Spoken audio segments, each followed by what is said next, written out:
inside word from her on all the big footy issues. That's tonight. Adelaide's #1 sports show. 1395, Adelaide's 5AA. Interactive radio. Email on air at 5AA.com.au. Peter Godfrey.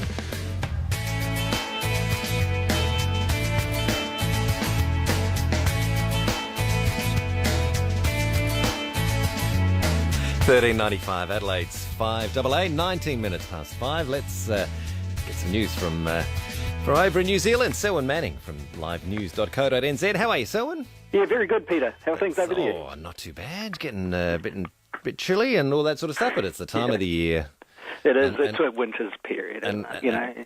And we've all been, really happy because we've seen over the weekend all the Silver Jubilee celebrations. Were they popular over in New Zealand as well, watching them? Oh, yes. It's certainly got its support. Yes. I think the Queen's safe for another while. I think so. Yes. And I'm not a big royalist and probably more of a Republican, but it was good watching it. I enjoyed the procession down the river. Anyway, that's not what we're here to talk about. No, she's a good old woman, I suppose. I think New Zealand's in the same kind of thing. What everybody expects, at some stage during most people's lifetimes, there'd be that move toward Republican. Yes, indeed. Anyway, let's get on to stuff for you. First up, the New Zealand government signed a deal this week committing to a closer strategic relationship with NATO. So what's happening there?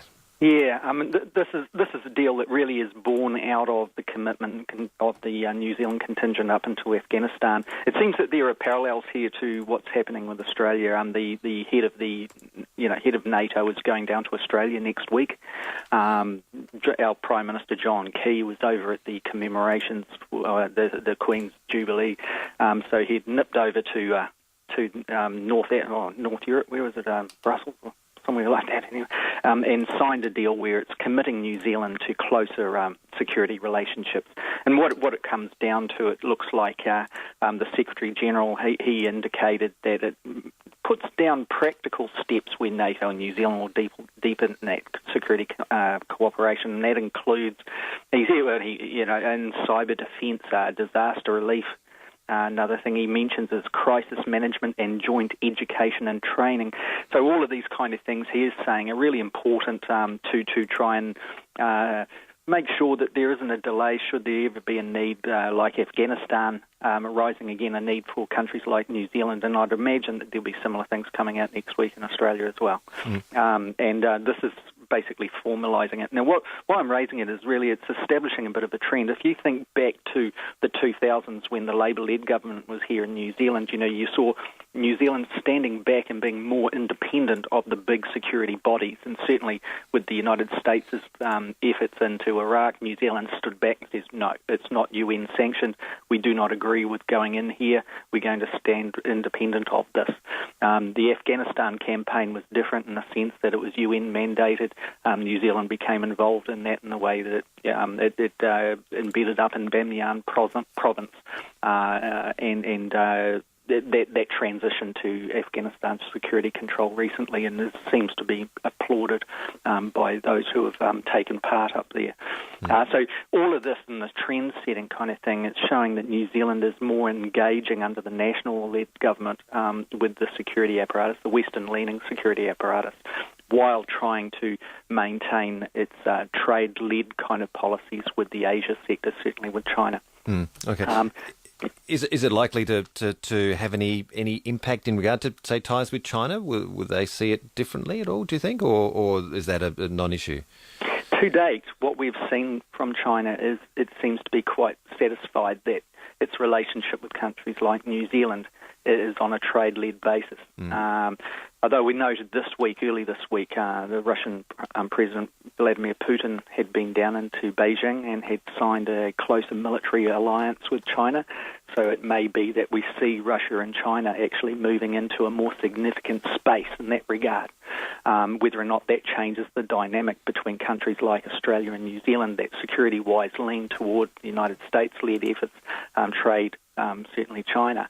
Time would obviously tell, and it's for people in that space to kind of comment on, no doubt. What we can pick up, though, is like I'm starting to talk a lot about Australia, but New Zealand's defence and Australian defence are closely tied, and we saw the Defence Minister, Stephen Smith, yesterday delivering a speech relating to Australia's diplomatic position with with China and New Zealand, and it seems like that goes hand in glove with what New Zealand's efforts are too. All right. On to other stories. A bit of a crackdown on parents who've got a history of child abuse. In fact, babies could be removed from parents with such a history. Yeah, Social Welfare Minister Paula Bennett, in an interview with Radio New Zealand yesterday, she detailed that the government is intending on making laws that will be able to have the state move in and take babies off those parents who have been convicted of child abuse or killings, etc., and violence in the past. At the moment, as the law stands, the state can move in once the child is placed at risk, and Paula Bennett identified 148 newborn babies that were taken away from their parents over the past year under those kind of conditions. What this new law that she's talking about is the government's looking at ways of being able to preemptively move in at birth and take the child away. So the woman would give birth and immediately the child is taken away forcibly. That the state rules this. And she's also talking about one of the possibilities would be at sentencing of an individual where the court considers this particular potential new law and instructs the person who's being sentenced that they must not have a child in the future. And if they do so, then it would be the child would be taken by the state. She resisted any kind of indication that the government was considering forced sterilisation. She was saying that was not on the consideration books, if you like. But others who are criticising the government's move in this are saying that this move in preemptively taking children off convicted child abusers or killers is one step down a slippery slope of state control of reproduction choices, etc., etc. We could see this in a context too, Peter, I guess. Remember a few weeks ago I raised an issue where the government had initiated a policy where those who are on welfare benefits were offered free contraception. That's right, yep. And this, I think, is starting to show signs for some people who are saying, hey, come on, the state is starting to get involved in things that is a little bit outside of the way things have been done in the past. Okay. Was there any detail on the removal? Would it be a permanent removal of the newborn children from those parents? Those kind of things, the detail is just not there. Okay. What she's doing, I think, as a minister, is she's sowing the idea out there into the public. Yep. Clearly it's been discussed behind cabinet closed doors, and she's just seeding it out there to see the reaction. Gauging on the reaction of New Zealand public on such things in the past, she's probably onto a winner here, that people are extremely intolerant of seeing children in abusive situations. I think that's the difficulty that you've identified there, isn't it? In the sense that if an individual has rehabilitated over a period of time and is presenting very little risk of reoffending, then has the state got the moral right to actually take a child from that parent? It's on shades of the stolen generations issue we've had here. Yes, yeah, and gee, we've seen a lot of that from this side of the ditch reported, about the consequences of that. So it's a difficult one. And I thought there was one. It would be interesting to see, what your listeners thought of that type of thing. Yeah. We might have it as a topic for discussion tomorrow night. I think we might do that. All right, Selwyn, many thanks for that update with us, and we will catch you again next week. Sounds good. And on the pies, Peter, you were saying about fabulous pies. Yep. I thought the worst pie I've ever had was one day I was very hungry, went out and bought a pie, and I was biting into it. I thought, what on earth is that inside it? And it was a cigarette butt. Oh.